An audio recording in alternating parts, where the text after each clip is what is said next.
কৃষ্ণ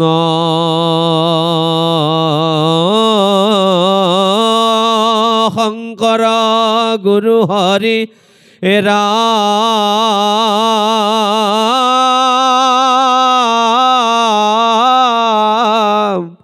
ৰাম ৰাম ৰাম হৰি ৰাম ৰাম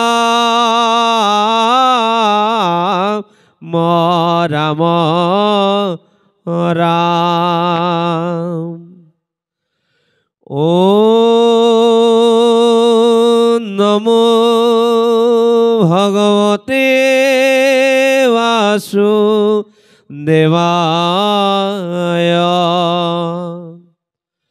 ও নমো ভগৱতে বাসুদেৱায়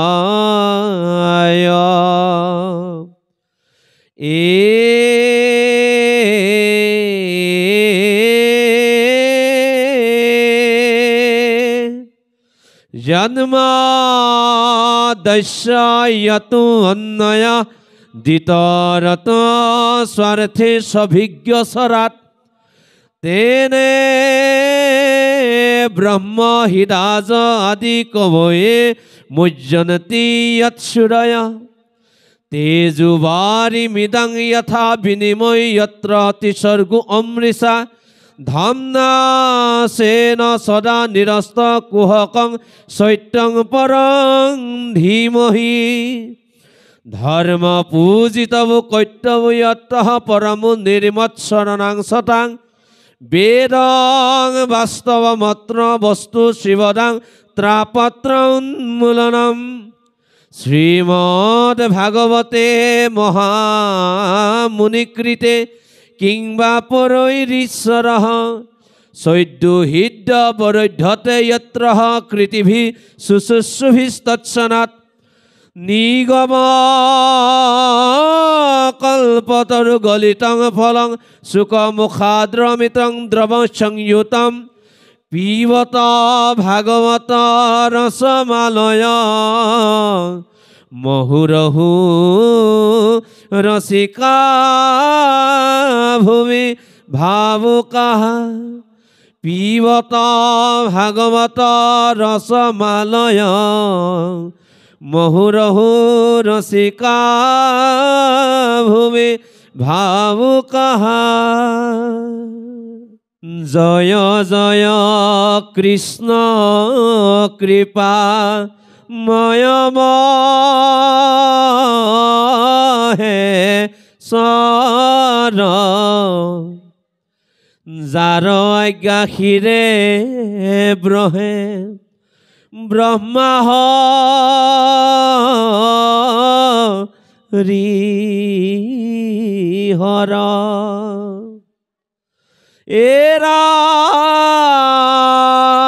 মৎস্য কুৰ্ম আদি অংশ অৱতাৰ যাৰ ঈশ্বৰ কৃষ্ণক কোটি কোটি নমস্কাৰ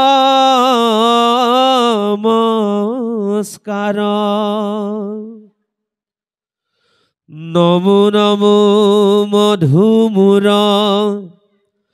ৰিপুমহা হৰি অন্তৰ্যু উত্তম য়াতি হুৱে যা কস্মৰি সমস্ত জগত নিস্তাৰক যাৰ নাম হেনয় কৃষ্ণক কৰো সহস্ৰ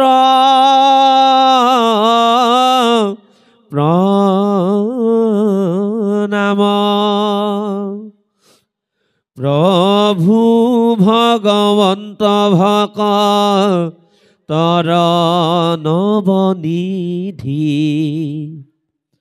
হৰি কস্মৰণে আৰম্ভৰ শোক সিদ্ধি পৰীক্ষিত মুখ্য কথা দ্বাদশ স্কন্ধৰ কৃষ্ণৰ চৰণে ভনে কৃষ্ণৰ কিংকৰ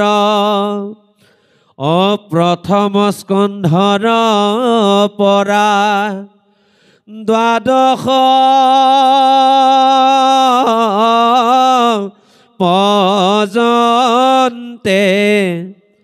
কহিলা ৰাজাত যত মুনীন্দ্ৰ মহন্তে সংক্ষেপ কৰিয়া উদ্ধাৰিয়া তাৰ সাৰ শংকৰে ৰচিলা কৃষ্ণ চৰিত্ৰ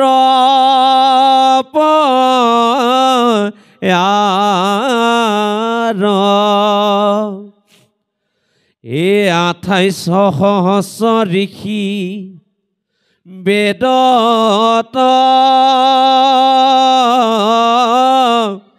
প্ৰধান বিষ্ণুৰ নমুখ্য ক্ষেত্ৰ মহাপুণ্য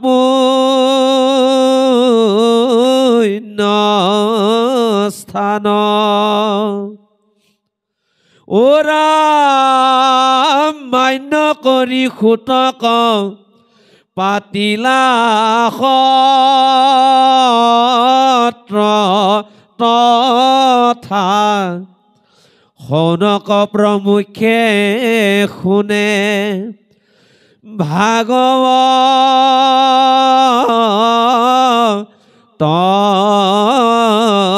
কথা সনক বদতি সুত শুনা নিষ্ঠা বাণী পৰম পাতকী কলি পাইলে হে নজানি আৰম্ভিলো যজ্ঞ আমি সহস্ৰ বছৰ হোম ধূম্ৰে ধূম্ৰ বৰ্ণ ভৈল কলে বৰ যিটো কৰ্ম কৰো আত নাহিকে বিশ্বাস আপোনাৰ আয়ু কৰিলো ব্যথে নাশ আমাৰ সম্প্ৰতি তুমি চিন্তিও হিত অকৰায়ুক প্ৰাণ পান কৃষ্ণ চৰিত্ৰ অমৃত ৰাম পৰম ঈশ্বৰ কৃষ্ণ দেৱ নাৰায়ণ তানে মহাভক্তিটো শ্ৰৱণ কীৰ্তন ইহা কন জানি আন কৰ্ম কৰি মৰু কয়ো কৃষ্ণ কথা সুত সুখে যে নতৰু কৃষ্ণ কৃষ্ণ শংকৰ গুৰু হৰিৰাম হৰি ৰাম ৰাম ৰাম ৰাম কৃষ্ণ। আজি আপোনাসৱৰ আজ্ঞা অনুসৰিয়ে প্ৰথমৰ পৰাই ভাগৱত পাঠ আৰম্ভ হৈছে। মংগলাচৰণ ইতিমধ্যে গ'ল। এয়া হ'ল গুৰুজনাৰ বিৰচিত প্ৰথম আৰু দ্বিতীয় স্কন্ধৰ পদ গুৰুজনাই ভাঙনি কৰিছে। যেতিয়া শুকদেৱে ৰজা পৰীক্ষিতক ভাগৱত কৈছিলে, সি শুকদেৱে ৰজা পৰীক্ষিতক ভাগৱত কোৱাৰ 230 বছৰৰ পিছত সৌনকাদি 28,000 ঋষিমুনিয়ে সূতৰ মুখেদি ভাগৱত শুনিছিলে। আৰু আমি দেখা পাইছোঁ যে ভাগৱত শুনাৰ কাৰণীবিলাক অলপ বেলেগ বেলেগ। ৰজা পৰীক্ষিতে কিয় ভাগৱত শুনিব লগা হ'ল বা ভাগৱত শুনিবলৈ পালে, যে তেওঁ নিজৰ মৃত্যুটো দেখা পালে। যেতিয়ালৈকে আমি আমাৰ মৃত্যুটো দেখা নাপাম, তেতিয়ালৈকে আমি আমাৰ মনটোক কেতিয়াও সংস্কাৰ কৰিব নোৱাৰিম। যে যেতিয়া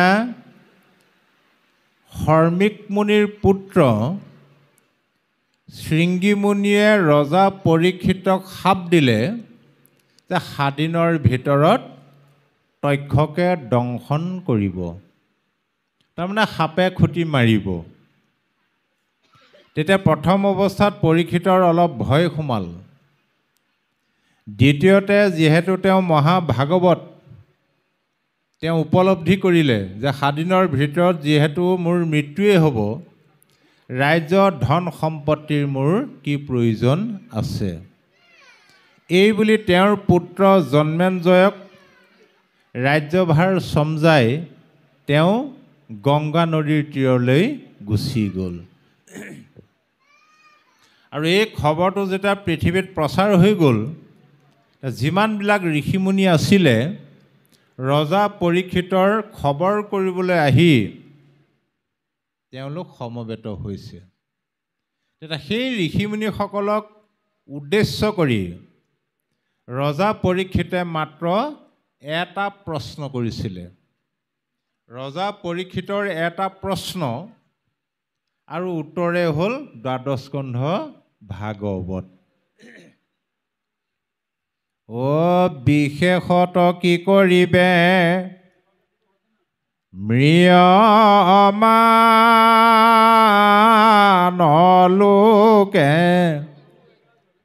বিমঋষি কহিউক মুতঋষি লোকে। যে মোৰ দৰে যিসকলে মৃত্যুমুখী লোক, তেওঁলোকে প্ৰকৃততে কি কৰা উচিত, অৰ্থাৎ মনুষ্যৰ প্ৰকৃত কৰ্তব্য কি, আপোনালোকে ভাবি চিন্তি মোক সঠিক উত্তৰটো দিয়ক। তেতিয়া তাত সমবেত হোৱা ঋষিমুনিবিলাকে কি কৰিলে, মতি অনুসৰি নিজা নিজা মতবিলাক ব্যক্ত কৰিলে। ৰাম শুনি মুনি সবে বোলে, যাৰ যে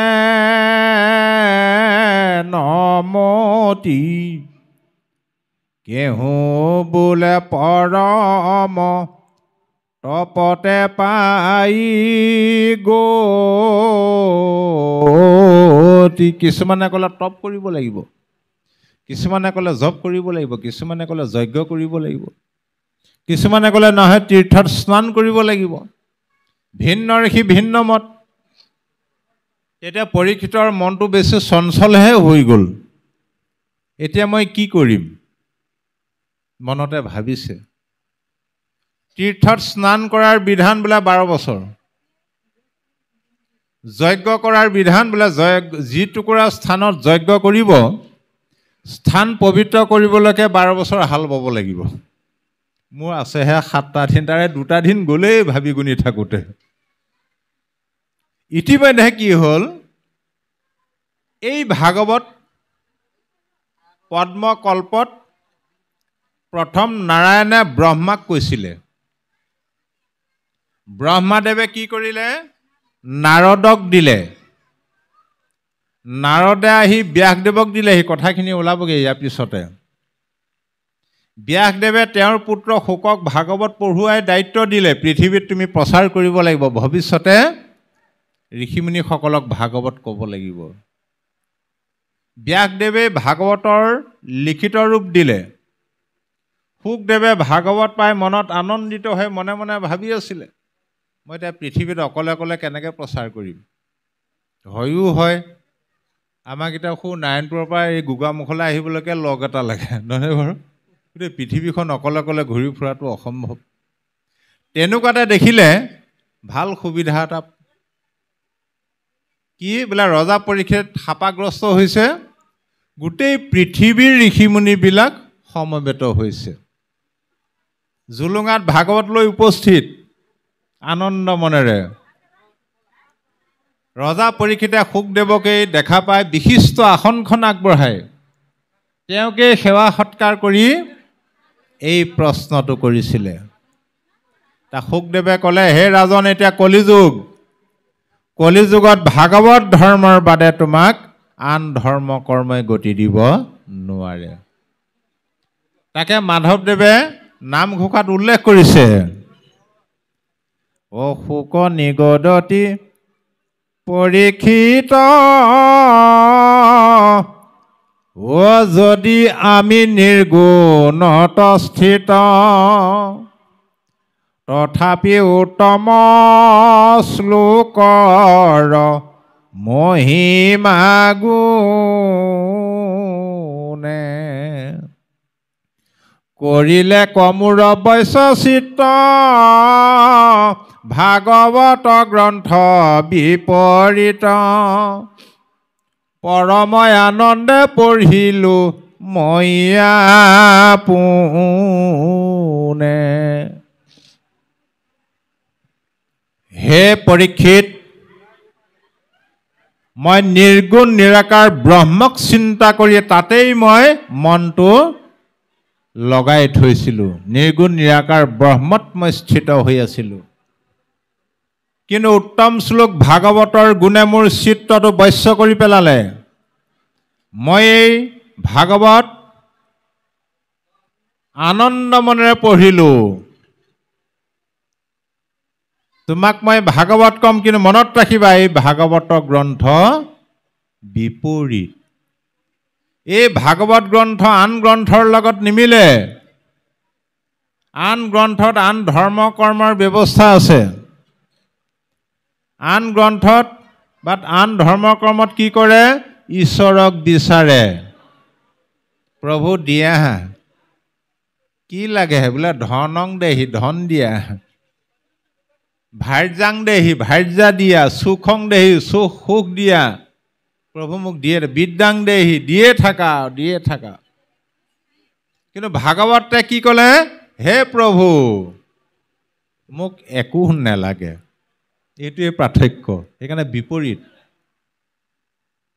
হৰমোহনৰ পিছত শিৱই যেতিয়া ভগৱন্ত কৃষ্ণক স্তুতি কৰিছিলে,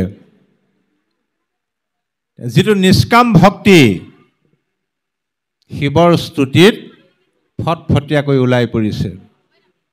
শিৱই কি ক'লে? হে প্ৰভু, মোক সাংসাৰিক সুখ ভোগ, ধন পইচা পাতি, মাটি বাৰী, ঐশ্বৰ্য বিভূতি মোক একো নালাগে।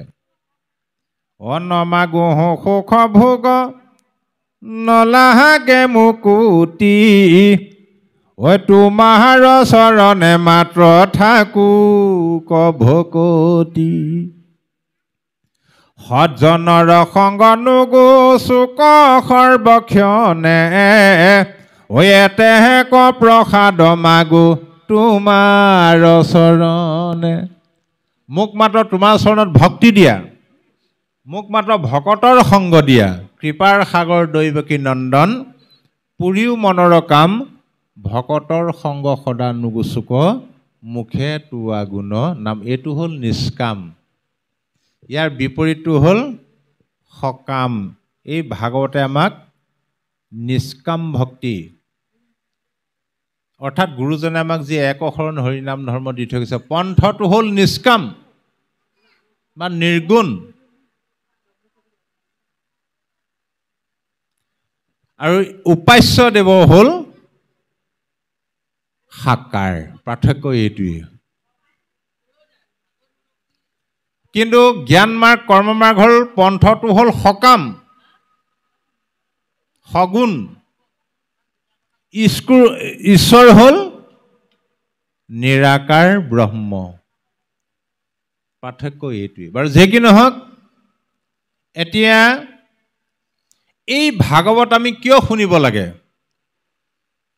ভাগৱত কেনেকৈ শুনিব লাগে? আৰু পৃথিৱীলৈ ভাগৱত অহাৰ মূল লক্ষ্য উদ্দেশ্য কি? এটাই মাত্ৰ উদ্দেশ্য, মনত ৰাখিব। ব্ৰহ্মাদেৱে নাৰদক যেতিয়া ভাগৱত কৈছিলে, তেতিয়া কৈছিলে, হে নাৰদ, তোমাক মই যি ভাগৱত ক'লো, এই ভাগৱতৰ সাৰ হ'ল কেৱল কৃষ্ণ নাম। আৰু এই কথাটো মই নিজ মুখেৰে কোৱা কথা নহয়, স্বয়ং ভগৱন্তই মোক নিজ মুখেৰে কৈছিলে, নামৰ মহিমাৰ অন্ত নাই। তুমি পৃথিৱীত ভাগৱত প্ৰচাৰ কৰা, যাতে পৃথিৱীৰ মানুহে এই ভাগৱত শাস্ত্ৰ অধ্যয়ন কৰি ইয়াৰ পৰা জ্ঞানটো আয়ত্ত কৰক, অজ্ঞানতাবিলাক দূৰ হওক, কৃষ্ণত ৰতি হৈ দুখময় সংসাৰ সাগৰখন যাতে সুখে শান্তিৰে তৰিব পাৰে। আমাক কি লাগে এতিয়া? অকণমান সুখ, অকণ শান্তি অকণ লাগে, নহয়নে বাৰু? মানুহৰ মনত ধাৰণা, ধন হ'লেই সুখ আৰু ধন নহ'লেই দুখ। মিছা কথা। ভাগৱতে কৈছে, তুমি প্ৰকৃত সুখ আৰু শান্তিৰ মুখ দেখিবলৈ হ'লে ভাগৱতৰ আশ্ৰয় ল'বই লাগিব। এইটো টেনশ্যন ফ্ৰী টেবলেট বুলি কয়। আপোনাৰ যিমানে টেনশ্যনত নপৰক, অকণমান ভাগৱত শুনি দিয়ক, মনটো ভাল হৈ যাব। আজিকালি টেনশ্যন ফ্ৰী টেবলেট এটা ওলাইছে, 2.5 ঘণ্টামান থাকে, মনটো ভাল লাগি থাকে। নিচাটো গ'লে বোলে আকৌ একে গতি হয়। গতিকে কৈলো ভাগৱত তোমাৰ আগত, ব্ৰহ্মাই কৈছে নাৰদক, কৃষ্ণ নাম মাত্ৰ সাৰ, মুত ভগৱন্তে পূৰ্বে কহিছন্ত, মহিমাৰ নাহি পাৰ। তুমি সৰ্বজান, ইটো শাস্ত্ৰ খান, প্ৰচাৰ কৰা লোকত, অজ্ঞান গুচুক সংসাৰত ৰোক, মিলোক ৰতি কৃষ্ণ। কিন্তু সাৱধান, এটা সতৰ্কবাণী কৰিছে ব্ৰহ্মাদেৱে নাৰদক, তুমি পৃথিৱীত ভাগৱত প্ৰচাৰ কৰিবাহে কৰিবা, কিন্তু মনত ৰাখিবা যাতে ভক্তিৰ ৰসৰ অলপো ব্যাঘাত নজন্মে। কিন্তু মুনি বৰ ভকতিৰ ৰসৰ, বিঘাত যেন নহয়, চাৰি জ্ঞান কৰ্ম কৃষ্ণ সেৱা ধৰ্ম, কৰিবা মাত্ৰ উদয়। জ্ঞান কৰ্মচাৰী, তুমি কেৱল কৃষ্ণ সেৱা অৰ্থাৎ ভক্তিহে তুমি পৃথিৱীত প্ৰচাৰ কৰিবা। এইটো কিয় ক'লে? যে ভগৱন্ত কৃষ্ণদেৱ যেতিয়া বৈকুণ্ঠলৈ গুচি গ'ল, বৈকুণ্ঠলৈ যাওঁতে দুটা বস্তু লগত লৈ গ'ল। আমাৰ একেবাৰে সহজ সৰল ভাষাত ক'বলৈ গ'লে, কৃষ্ণদেৱে বোলে টোপোলা দুটা লৈ গুচি গ'ল বৈকুণ্ঠলৈ যাওঁতে। আমাৰ কাৰণে কলিৰ মলমতী মনুষ্যৰ কাৰণে এটা টোপোলা থৈ গ'ল। এতিয়া আমি বাৰু লৈ যোৱা দুটাত গুৰুত্ব দিব লাগে নে থৈ যোৱাটোত গুৰুত্ব দিব লাগে? ভাবকচোন বাৰু। থৈ যোৱাটো নহয়নে বাৰু? বহুতে কথাটো বুজি নাপায়, লৈ যোৱা দুটাত গুৰুত্ব দিয়ে, থৈ যোৱাটোত গুৰুত্ব নিদিয়ে, সেইকাৰণে খেলি মেলি লাগে। কি লৈ গ'ল আৰু কি থৈ গ'ল? আকৌ কৈছে ভাগৱত কিয় উদয় হ'ল পৃথিৱীত? ধৰ্ম জ্ঞান লৈয়া বৈকুণ্ঠ গৈলা, ভগৱন্ত কৃপাময়,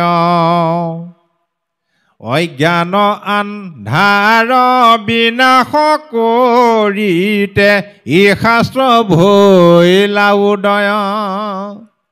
অজ্ঞান আন্ধাৰ বিনাশ কৰিবৰ কাৰণে ভাগৱতৰ উদয় হৈছে। গীতাত কৈছে পঢ়িবাক লাগে শাস্ত্ৰ জ্ঞানৰ নিমিত্ত। শাস্ত্ৰ কেৱল জ্ঞানৰ কাৰণেহে পঢ়িব লাগে। অকল জ্ঞানত থাকিলে হ'ব নাই বোলে নহ'ব। ইয়াত 4টা স্তৰ আছে: জ্ঞান, বিজ্ঞান, তদংগ আৰু ৰহস্য। সেইকাৰণে ভাগৱতক চতুশ্লোকী ভাগৱত বুলি কয়। জ্ঞান, জ্ঞেয় বস্তুক জনাটো জ্ঞান, গীতাত কৈছে। অৰ্থাৎ জানিব লগা কথাক জনাটোৱে হ'ল জ্ঞান। আমি জানি শেষ কৰিব পাৰিম জানো? কেতিয়াও নোৱাৰিম। বিশেষকৈ জীৱশ্ৰেষ্ঠ মনুষ্য হিচাপে আমি 4টা জ্ঞান পালেও হৈ গ'ল সংসাৰ তৰিবলৈ হ'লে। যে মই কোন আছিলোঁ, ক'ৰ পৰা আহিলোঁ, কি কৰিবলৈ আহিলোঁ আৰু ক'লৈ যাম। জ্ঞানৰ পিছত বিজ্ঞানলৈ যাব লাগিব। অৰ্থাৎ শাস্ত্ৰ চৰ্চা কৰাটো হ'ল জ্ঞান। আপুনি 10 মিনিটেই শুনক, আধা ঘণ্টাই শুনক, এঘণ্টাই শুনক, কিবা এটা নহয় কিবা এটা জ্ঞান পাবই। জ্ঞানত থাকিলে নহ'ব, বোলে বিজ্ঞানলৈ যাব লাগিব। জ্ঞান, বিজ্ঞান, তাৰপৰা তদংগ, তাৰপিছত ৰহস্য। উপলব্ধি হ'ল বিজ্ঞান। আইগৰাকীক সুধিলোঁ, আইগৰাকীয়ে তাঁত বব জানেনে? বোলে জানো, জীয়ৰী কালতে শিকা। মাৰ ঘৰত থাকোঁতেই বিভিন্ন ডিজাইনৰ ফুল বাচিব জানো, চাদৰ মেখেলা গামোচা বব জানো। বোলে জানে? বোলে জানো। আজিলৈকে কিমানখন বলে? বোলে এখনো বোৱা নাই। জনাটো অৰ্থ হ'ল জানো? কিবা লাভ হ'ব জানো? শাস্ত্ৰ পঢ়ি পঢ়ি বোলে গীতা মাহাত্ম্য মুখস্থ হৈ গৈছেগৈ। 35জনা নে 36জনা কীৰ্তন মুখস্থ হৈ গৈছেগৈ। ভাগৱতৰ প্ৰায় উপদেশবিলাক মুখস্থ হৈ গ'ল। কামত দিবনে? বোলে নিদিব। তাক বোলে বিজ্ঞানলৈ যাব লাগিব, তাক উপলব্ধি কৰিব লাগিব। সেইকাৰণে ভাগৱতৰ ভাটোৱে কৈছে ভা দীপ্তৌ সচিদানন্দ। ভাগৱত শুনি থাকিলেই নহ'ব, পঢ়ি থাকিলেই নহ'ব। ভাগৱত শুনিবা, পঢ়ি কথাবিলাক ভাবিব লাগিব। ভাবিলেহে মনলৈ আনন্দ আহিব। এই ভাগৱত হ'ল বিজ্ঞানসন্মত বাস্তৱবাদ। কৃষ্ণ শব্দৰ অৰ্থই হ'ল আনন্দ। যে ভকতৰ হৃদয়ত ভগৱন্ত বোলে আনন্দ ৰূপেৰেহে আহিব। যাৰ হৃদয়ত বোলে আনন্দ নাই, তাৰ হৃদয়ত বোলে কৃষ্ণও নাই। এইটো ভাগৱতৰ মত। এতিয়া মানুহৰ মনত আনন্দ বোলা বস্তুটো নাইকিয়া হ'ল, আছে জানো বাৰু? বৰ্তমান যিবিলাকহে পৰিৱেশ হৈছে, ক'ৰ পৰা হাঁহিব? নেহাঁহিলে নহয় কাৰণে এইকণৰ পৰা হাঁহিটো মাৰি দাঁতকেইটা উলিয়াই থৈ দিয়ে মিচিককৈ, হয়নে? পেট বিষাই যোৱাকৈ হাঁহেনে বাৰু? যিসকল আই মাতৃয়ে পেট বিষাই যোৱাকৈ হাঁহে, সেইসকলৰ কেতিয়াও গেছৰ টেবলেট খাব নালাগে। চাব পাৰে, প্ৰমাণ চাব। এই আনন্দৰ বহুত ডাঙৰ এটা মহৌষধ। যাৰ মন সদায় আনন্দত থাকে, তেওঁলোকে মাছ মাংস ঘিউ মৌ জুতি লগাই খাব নালাগে। আৰু সুদা মচুৰ দালি পানী ঢেকীয়া ভাজিয়া খওক, তোমাৰ স্বাস্থ্যটো কিমান সুন্দৰ দেখিব। দীপক ব্ৰহ্মক দেখিলে নাই, আগতকৈ ডেকাহে হৈছে মানুহটো। আনন্দত ঘূৰি ফুৰে, টোপনি ঘটি খাবলৈ নাপায় সময়মতে। কি মনৰ আনন্দ। যাৰ মন সদায় আনন্দত থাকে, বেমাৰ আজাৰো নহয়, হয়নে বাৰু? কম হয়। আজি ৰাতি আনন্দ মনেৰে টোপনি ঘটি কৰক। কালিলৈ ৰাতিপুৱা চাব মুখৰ উজ্জ্বলতা বাঢ়িবহে, অকণো পুতুকা নপৰে। বহুতে ভয় কৰে, চুগাৰ আছে, প্ৰেছাৰ হৈছে, টোপনি ঘটি কৰিলে বোলে বেমাৰ হ'ব। ভাগৱতত টোপনি ঘটি কৰিলেহে ভয় কৰে। বিহু ফাংচনত আকৌ সেই মানুহে ৰাতিপুৱালৈকে বিহু শুনি থাকে। আচৰিত কথা নহয়নে বাৰু? ইয়াৰ বিপৰীতে মেডিকেলত বেমাৰী ৰখি টোপনি ঘটি কৰকচোন, একে ৰাতিয়ে চকু গৈ ক'ৰবাত পাবগৈ। প্ৰমাণ। যাৰ মন সদায় আনন্দত থাকে, চেহেৰা পাতিও ধুনীয়া হৈ থাকে। মই সেইকাৰণে য'তে যাওঁ আইসকলক কওঁ, আইসকলে মানে চেহেৰাটো ধুনীয়াকৈ ৰাখিবলৈ বৰ যত্ন কৰে। সেইকাৰণে কওঁ, যিসকল আই মাতৃয়ে ঈশ্বৰৰ নাম গুণ গাই মনটো আনন্দত ৰাখে, অন্ততঃ বিউটি পাৰ্লাৰ খৰচটো কমি যাব, চাব পাৰে। আনন্দই ব্ৰহ্ম, ব্ৰহ্মই কৃষ্ণ। তাৰপিছত এই হ'ল বিজ্ঞান। তাৰপিছত আহিলোঁ তদংগ। তদংগ মানে এই ভাগৱতে আমাক যিটো কৰ্ম কৰিবলৈ ক'লে সেই কৰ্মটোত লাগি যোৱাটো হ'ল তদংগ। যেতিয়া কৰ্মটোত লাগি গ'ল আপুনি ফল এটা পাবই, আৰু সেই মহাফলটোৱে হ'ল ৰহস্য। ৰহস্য মানে গুপুত সত্য। আৰু এই ৰহস্যক যি জানি গ'ল, গীতাত কৃষ্ণদেৱে অৰ্জুনক কৈছে, হেৰা সখী, অ ৰহস্য ক জানে যিটো লোক সততে কীৰ্তন কৰে মোক ধৰি দৃঢ় ব্ৰত কৰি যত্ন বিপৰীত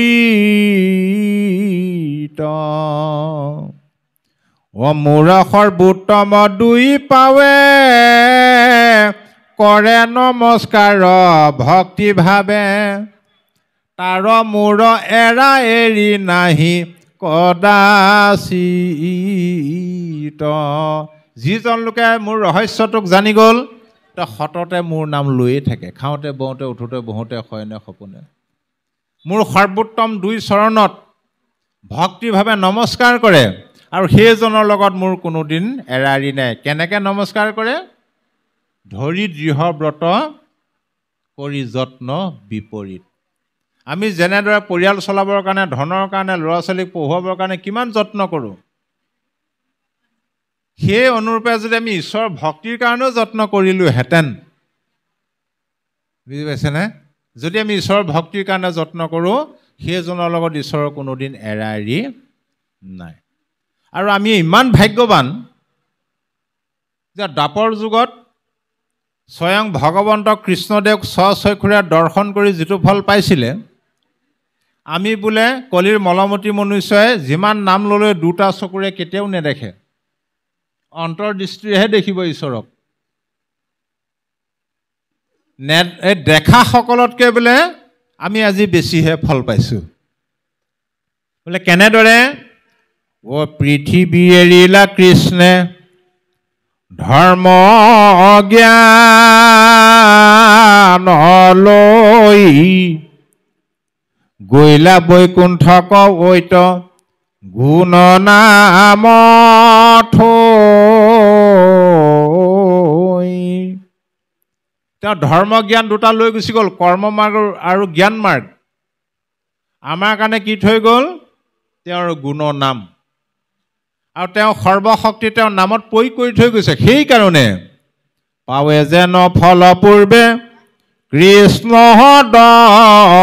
দৰ্শনে ততোধিক পাৱে আবে নামৰ কীৰ্তনে। এতিয়া পূৰ্বতে তেওঁক দৰ্শন কৰি যিটো ফল পাইছিলে, তেওঁৰ নাম লৈ আমি তাতকৈ বেছি ফল পাওঁ। কিন্তু সেই ফলটো পাবৰ কাৰণে আমাক এটা বস্তু বিশেষ প্ৰয়োজন, সেইটোৱে হ'ল সুদৃঢ় বিশ্বাস। কিয়নো বিশ্বাসে নামৰ কক্ষা, বিশ্বাস নভৰিলে নামে নকৰন্ত ৰক্ষা। এতিয়া আমি বিশ্বাস কাক কৰোঁ বাৰু?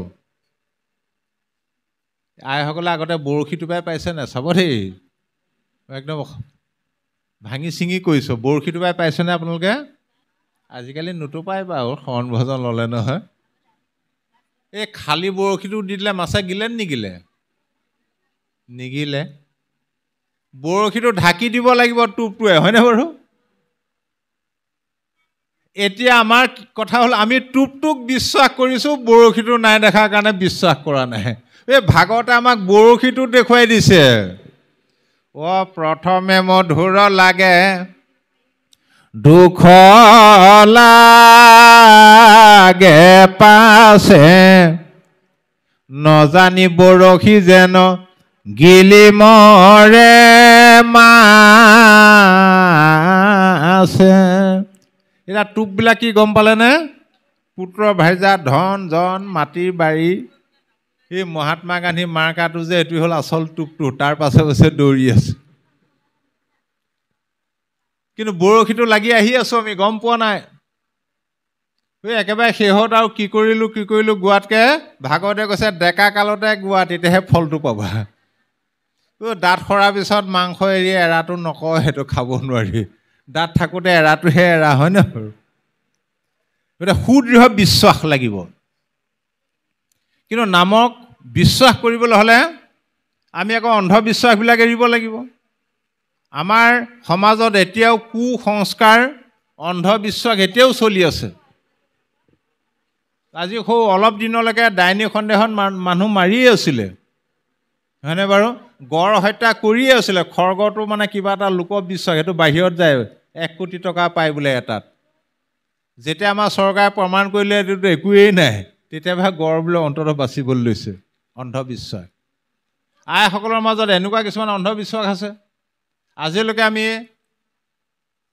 আমাৰ 25 বছৰেই হ'ল একেৰাহে আমি শাস্ত্ৰ অধ্যয়ন কৰিয়ে আছোঁ কিন্তু এজনী ছোৱালীৰ দুখনকৈ বিয়া পতা কোনো শাস্ত্ৰতে পোৱা নাই আজিলৈকে আমি কিন্তু সমাজে পাতে আইসকলে ছোৱালী গাভৰু হয় বিয়া বুলি কয় আৰে বিবাহ শব্দটো ক'ৰ পৰা বিবাহ মানে সম্বন্ধ সেই তুলনী বিবাহ বুলি ক'বলৈ গ'লে তাত সম্বন্ধ কাৰ লগত হ'ল তেতিয়াহ'লে 1 নম্বৰ দ্বিতীয়তে সেই পুষ্পিতা বিয়াখন পাতিবলৈ যাওঁতে এনেকুৱা কিছুমান এলান্ধুকলীয়া এনেকুৱা কিছুমান কুসংস্কাৰৰ আশ্ৰয় লৈ আইসকলে নীতি নিয়মৰ আশ্ৰয় লৈ তাত কোনো বিজ্ঞান নাই আছে জানো এতিয়াও আমাৰ সমাজত শনিবাৰ মঙলবাৰ বৃহস্পতিবাৰ সোমবাৰ চলিছে নাই শনিবাৰে মঙলবাৰে বোলে দাড়ি চুলি কাটিব নাপায় নখ কাটিব নাপায় হয়নে হ'ল বাঁহ কাটিব আমাৰ বহুত নামতি পাঠকেও শনিবাৰে মঙলবাৰে বাঁহ নাকাটে আচৰিত কথা ক'ত পালে বা আজিলৈকে আমি পোৱা নাই গ্ৰহৰ ভিতৰত আটাইতকৈ ধুনীয়া গ্ৰহটো হ'ল শনি গ্ৰহ গতিকে শনিবাৰে কৰা কাম ধুনীয়া হ'ব নে বেয়া হ'ব আকৌ মংগলটো কি কৰি পেলালে অমংগল কৰি পেলালে নাপায় যদি কোনোবাই কয় আবেলি দাড়ি চুলি নখ কাটিব নাপায় সেইটো বিশ্বাস কৰিব পাৰি কিন্তু আহাৰ খোৱাৰ পিছত দাড়ি চুলি নখ কেতিয়াও কাটিব নালাগে চকু দৃষ্টি কমি আহে যদি কেনেবাকৈ কয় আইসকলে চেলাৰী উঘালিব নাপায় এইটো মানিব পাৰি চেলাৰী যিমান উঘালিব চকু দৃষ্টি কমি কমি আহি থাকিব এইটো আইসকলে মানেনে বাৰু আগৰ আকৌ আইসকলৰ মাজত এনেকুৱা কিছুমান অন্ধবিশ্বাস আছিলে স্বামীজনৰ নামটোৱে কাঢ়িব নাপায় বুলি কয় হয়নে আজিকালি একো নাই বাৰু তই মইকে মাতে নাম কাঢ়ি আগতে কিন্তু স্বামীৰ নামটো কাঢ়িব নাপায় সেইটোও নহয় স্বামীৰ নাম নাকাঢ়িলেও কেতিয়াবা বিপদত পৰিবলগীয়া এবাৰ এগৰাকী আই পৰিলে নহয় বিপদত যিগৰাকী আই বিপদত পৰিলে গোটেই জিলাখনৰ ভিতৰতে নামতি তেওঁ বাপজনো ভাল নামতি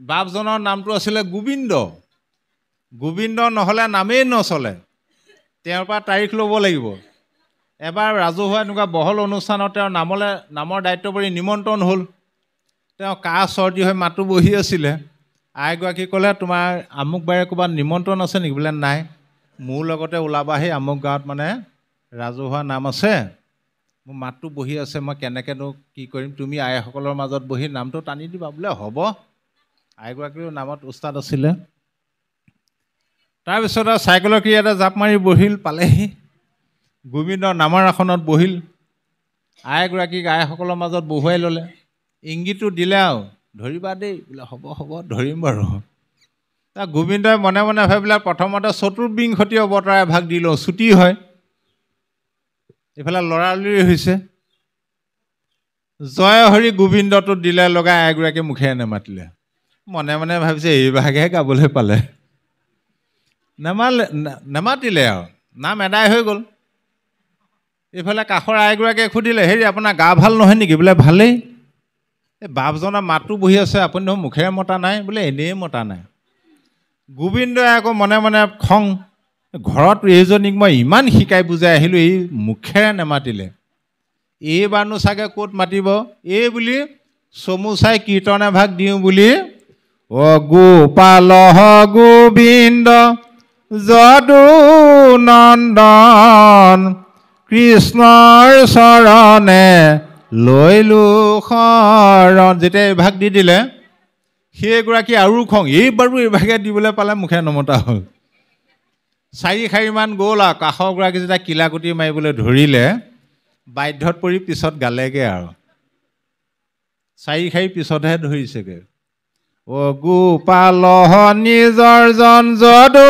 নন্দন কৃষ্ণৰ চৰণে লৈলো শৰণ তথাপিও গোবিন্দটো নেগাল অন্ধবিশ্বাস কুসংস্কাৰ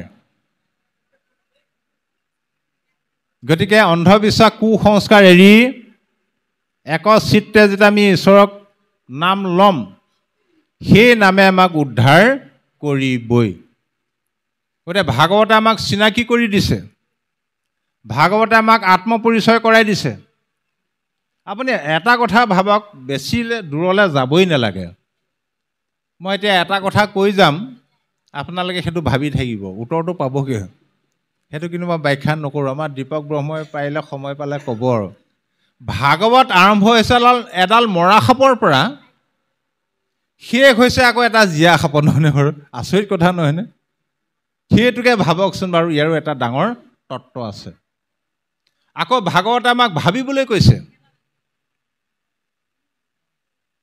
বোলে কাক ভাবা প্ৰথমতে নিজকেই ভাবা নিজক চিনি নাপালে ঈশ্বৰক কি চিনি পাবা আমি নিজক কেতিয়াবা ভাবোনে বাৰু ভাগৱতে আমাৰ নিজক ভাবিবলৈ কৈছে নিজৰ জীৱনটোক এবাৰ ভাবা তোমাৰ এতিয়া পুত্ৰ ভাজা ধন জন মাটি বাৰী অজস্ৰ আছে জমা কৰি থৈ দিছা বুঢ়াকালত আৰামত খাম আৰু হয়নে বাৰু কিন্তু সৰ্বস্ব থাকিলেও এদিন নহয় এদিন কিন্তু তুমি অকলশৰীয়া জীৱন কটাবই লাগিব আৰু সেই অকলশৰীয়া জীৱনটোৱে হ'ল আমাৰ প্ৰত্যেকৰে কাৰণে পৰলোক কেতিয়া অকলশৰীয়া হ'বা কেতিয়া তোমাক ঘৰখনৰ বাকীবিলাক সদস্যই দেখিব নোৱাৰা হ'ব যেতিয়া কিচকিচীয়া ক'লা চলি মৰাপাতৰ নিচিনা বগা হ'ব নাই আজিকালি নহয় ৰংবিলাক ওলাই গ'ল পকা চুলি নাহে আজিকালি কাণেৰে নুশুনা হ'বা চকুৰে নেদেখা হ'বা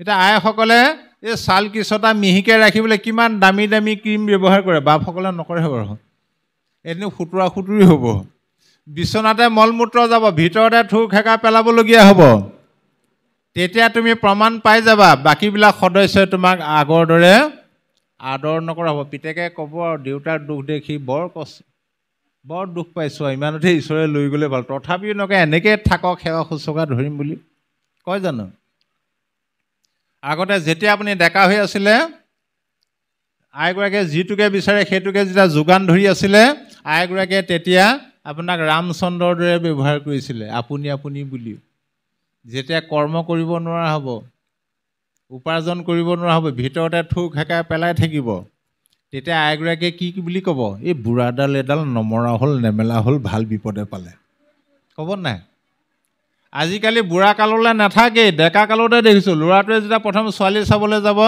ছোৱালীজনীয়ে আপুনি আপুনি বুলি মাতে জানো চা অকণমান বেয়া পালে বিয়া নেপাতিব যেন তেনে ফুচলাই মেলি বিয়া হৈ আহিল আৰু 6 মাহমান পাৰ হৈছে নাই আপুনি বা তুমিলে গুচি গ'ল আৰু হয়নে এবছৰমানৰ পিছত তৰ্কাতৰ্কি লাগি তই বুলি উভতি ধৰে ডেকা কালতে বুঢ়া হ'লে কি কৰিব বাৰু আৰু এই অৱস্থাটো কিয় হ'ব দকে চিন্তা কৰা তুমি যিদিনাখন সংসাৰলৈ আহিছিলা তুমি অকলে অকলেহে আহিছিলা লগত কাকো অনা নাছিলা মাজত ধৰি মাটি বাৰী পুত্ৰ ভাজা অজস্ৰ হ'ল যাবৰ সময়ত মাজত ধৰি পোৱা বস্তু মাজতে এৰি থৈ তুমি অকলে অকলেহে গমন কৰিব লাগিব ঐ উপজিলা একেশ্বৰ পাছে ভৈলা বাৰী ঘৰ কাহাক সংগতনি বা মৰি থাকিবে কৈটো স্থানে যত ধন জন মানে কি কমৰা ভাষ ভূষ কৰি এইবিলাকত লাগি নাথাকিবা আৰু তুমি যিবিলাকত লাগি আছা সেইবিলাক কিন্তু তোমাৰ আপোন কেতিয়াও হ'ব নোৱাৰে নাৰদে কংসক ক'লে হেৰৌ কংস যাক তই আপোন বুলি ভাবিছ মনত ৰাখিবি এই সকলোবিলাক প্ৰকৃততে তোৰ শত্ৰুহে গতিকে আমি চাওঁ বাহিৰত যিবিলাক আপোন বুলি ভাবোঁ সকলো শত্ৰু আনকি আমাৰ দেহটো আমাৰ প্ৰধান শত্ৰু আমাৰ মনটোৱেই প্ৰধান শত্ৰু ইন্দ্ৰিয়বিলাক শত্ৰু সেইকাৰণে তুমি আপোন বুলি কাক ভাবিছা? সৰু ল'ৰাটোক সোধকচোন, বোপাই তোমাৰ আটাইতকৈ মৰমৰ কোন? সেই ল'ৰাটোক সোধক, সি চিধাই ক'ব মোৰ আটাইতকৈ মৰমৰ মা বুলি ক'ব, নহয়নে বাৰু? তাৰপিছত দেউতাকৰ কথা ক'ব। ল'ৰাবিলাকে মাকক অলপ বেছি ভাল পায়, মনে মনে পইচা দিয়ে স্কুল যাওঁতে। তাৰপিছতহে দেউতাকৰ কথা ক'ব। একেটা ল'ৰাই যেতিয়া ডেকা হৈ বিয়া বাৰু পাতিলে, বিয়া পতা এসপ্তাহমানৰ পিছত সোধকচোন বাৰু তোমাৰ আটাইতকৈ মৰমৰ কোন? কথাই নাই, বোলে তেওঁ। মাক বাপেক ক'ৰবাতে থাকিলে। আকৌ কালক্ৰমত ল'ৰা এটা জন্ম হ'ল, তেতিয়া সুধিবচোন তোমাৰ আটাইতকৈ মৰমৰ কোন? তেওঁ বুলিও নকয়, বোলে ল'ৰাটো মোৰ আটাইতকৈ মৰমৰ। সেই আটাইতকৈ মৰমৰ পুত্ৰক চিনি লোৱা। আকৌ আমাৰ মৰমৰ ককাই ভাই বংশ পৰিয়াল এইবিলাকহে আপোন, বাকীবিলাক আপোন হয় জানো? বংশ পৰিয়ালৰ ককাই ভাই কাৰোবাৰ অসুখ হওকচোন বাৰু, মাটি বন্ধকত দি হ'লেও পইচা দিম। কিন্তু একে গাঁৱৰে বেলেগ এজনৰ হওকচোন, দিওঁনে বাৰু? নিদিওঁ। কেলে? সেইবিলাক আমাৰ আপোন নহয়। সেই ককাই ভাইকো চিনি লোৱা। স্বামীক চিনা ভাৰ্যাসকলে, ভাৰ্যাক চিনা স্বামীসকলে। ঈশ্বৰকো প্ৰমাণ কৰা। তুমি ঈশ্বৰৰ নাম লৈ লৈ ঘূৰি ফুৰিছা, আজিৰ দিনটো নামঘৰতে আছা, ঈশ্বৰে তোমাক সহায় কৰিবনে নকৰে সেইটো প্ৰমাণ কৰিব লাগিব আমি। বোলে কাক কেতিয়া চিনি পাম? অ' পুত্ৰক চিনিবা বিবাহৰ পাছত, ভাতৃক চিনিবা সম্পত্তি ভাগত। অ' ভাৰ্যাক চিনিবা বৃদ্ধ কালত, ঈশ্বৰক চিনিবা সংকট কালত। ল'ৰাটো ভাল ভাল বুলি জম মাৰি নুফুৰিবা। মাটি বাৰী বেছি পঢ়ুৱালা, ডাঙৰ চাকৰিও দিয়ালা, অ' বিয়া পতা এবছৰ পিছতহে প্ৰমাণ পাবা কিমান ভাল। নিজৰ লগত ৰাখেনে বৃদ্ধাশ্ৰমত গৈ থৈ আহেগৈ। ককাই ভাই চিনি পাবা সম্পত্তি ভাগত। হয়, আমাৰ ককাই ভাইৰ বৰ মিল, ফুটনি মাৰি লাভ নাই। যিদিনা মাটি বাৰী সা সম্পত্তি ভাগ কৰিবা সেইদিনাহে প্ৰমাণ পাবা ধনী ককায়েকে দুখীয়া ভায়েকৰ কাৰণে কেইনল মাটি এনে এৰি দিছে। ভাইজাক চিনিবা বৃদ্ধ কালত, কৈয়ে গ'লোঁ। স্বামীকো চিনিবা বৃদ্ধ কালত। আপুনি যেতিয়া গাভৰু হৈ থাকিব তেতিয়া স্বামীয়ে ভালকৈ মৰম কৰি থাকিব। যেতিয়া বৃদ্ধ অৱস্থা হ'ব, বিচনা শয্যাগত হ'ব, তেতিয়া কি বুলি ক'ব? এই বুঢ়ীজনীৰ পৰা শান্তি নাইকিয়া হ'ল দেই, কেকাই গোঠাই থাকে, নমৰা হ'ল নেমেলা হ'ল, ভাল বিপদে পালে। ঈশ্বৰক চিনিবা সংকট কালত, বিপদত পৰি ঈশ্বৰৰ নাম লৈ চোৱা, তেতিয়াই প্ৰমাণ পাবা ঈশ্বৰে তোমাক উদ্ধাৰ কৰে নে নকৰে। এতিয়া সৰ্বসাধাৰণতে আমাৰ কি হয়? ৰাতিপুৱা শুই উঠাৰ পৰা ধৰি খাওঁতে বওঁতে উঠোঁতে বহোঁতে শয়নে সপোনে কৃষ্ণ নামটো আহেনে বাৰু? সকলোৰে আহে। বিপদত পৰিলে আহে নাহে? আহে। এইটোহে মিছাকৈ কৈছে দেই আপুনি, বিপদত পৰিলে ঈশ্বৰৰ নামটো নাহে। প্ৰমাণ দিম। অ' সকলো সময়তে কৃষ্ণ শব্দটো আহে, পিছল খাই পৰিবলৈ ধৰিলে ঘপককৈ আকৌ ইটো শব্দহে আহে, হয়নে বাৰু? ঐ পিছল খাই পৰিবলৈ ধৰোঁতেও যদি ইটো শব্দ নাহি কাৰোবাৰ কৃষ্ণ শব্দটো আহিছে, তেওঁ জানি থক পিছল খাই পৰি হাত ভৰি কেতিয়াও নেভাগে। গতিকে সেই সময়ত আমাক কিহে ৰক্ষা কৰিব? সেই অকলশৰীয়া দিনকেইটাত অ' পুত্ৰ দ্বাৰা ধন শৰীৰ স্বজন, মৰিলে লগে নাযায়, হৰিৰ ভকতি পৰম সম্পত্তি, ইহ পৰ লোকে পাই। আজি ভকতৰ সংগলৈ আহি কৃষ্ণ কথা শ্ৰৱণ কীৰ্তনৰ মাধ্যমেদি যিটো সম্পত্তি ঘটিলোঁ, এইটো হ'ল পৰম সম্পত্তি। ই ইহকাল পৰকাল উভয় কালতে সহায় কৰিব। সেইকাৰণে কৈছে কৃষ্ণ গুণৰ নাম ইহে পৰলোক বৃত্ত। গতিকে ভাগৱতৰ সাৰ হ'ল কেৱল কৃষ্ণৰ নাম। এতিয়া খুব ৰজা পৰীক্ষিতে মৃত্যুক দেখি ভাগৱত শুনিলে।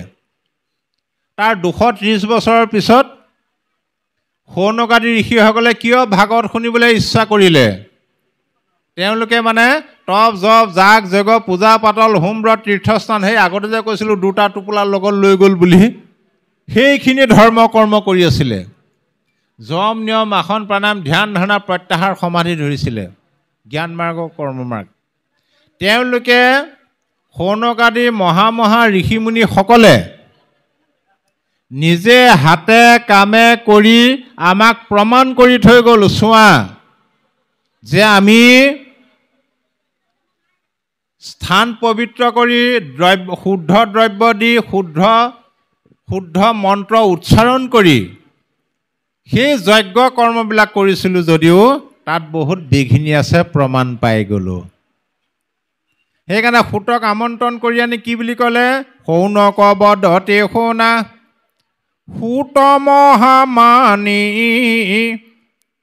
পৰম পাতকী কলি পাইলেহে নজানি আৰম্ভিলো যজ্ঞয়াসী সহস্ৰ বৎসৰ হোম ধূম্ৰ বৰ্ণ ভৈল কলে বৰ গোটেইবিলাক গাটোৱে ধোৱা বৰণীয়া হৈ গ'ল আজি ৰাতি ভাওনা আছে নহয় ইয়াত বেছি দীঘলীয়া নকৰোঁ আমি সামৰিম এতিয়া ব্ৰহ্মবাবে ক'ব আৰু আমি যাবগৈ লাগিব আজি ভাওনাবিলাকত ঋষিমুনিবিলাকে দাড়ি চুলি ৰঙা লগায় নে ক'লা লগায় ৰঙা লগায় ঠিক ক'লা কেলে নলগায় আপোনাক যদি সোধোঁ কেলে ক'লা নলগায় ৰঙা লগাইছে আইসকলে কি বুলি ক'ব এই আগৰ দিনত চেম্পু টেম্পু নাই যে সেইকাৰণে ৰঙা নহয় আগতে মানে এই দাপৰ যুগলৈকে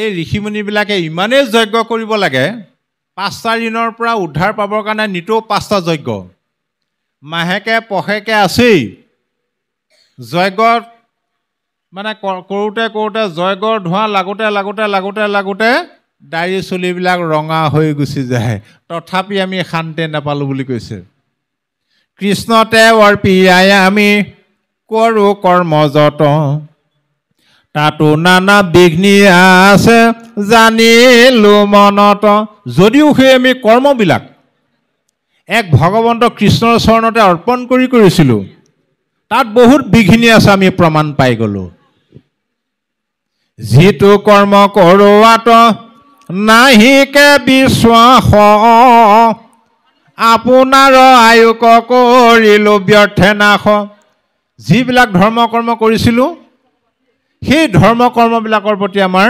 সম্পূৰ্ণ বিশ্বাস নাছিল বিশ্বাস নোহোৱাকৈ সেইবিলাক কৰাৰ কাৰণে আমাৰ ইমান দিনে আয়ুসটো এনেই গ'ল জাগ যোগ যজ্ঞ কৰি দুখ পাইলোঁ মাত্ৰ আবেকহি উকমহা ভাগৱত শাস্ত্ৰ আমি সেই ধৰ্ম কৰ্মবিলাক কৰি ক্লেশ পালোঁ দুখে পালোঁ গতিকে আমাক ভাগৱত শুনোৱা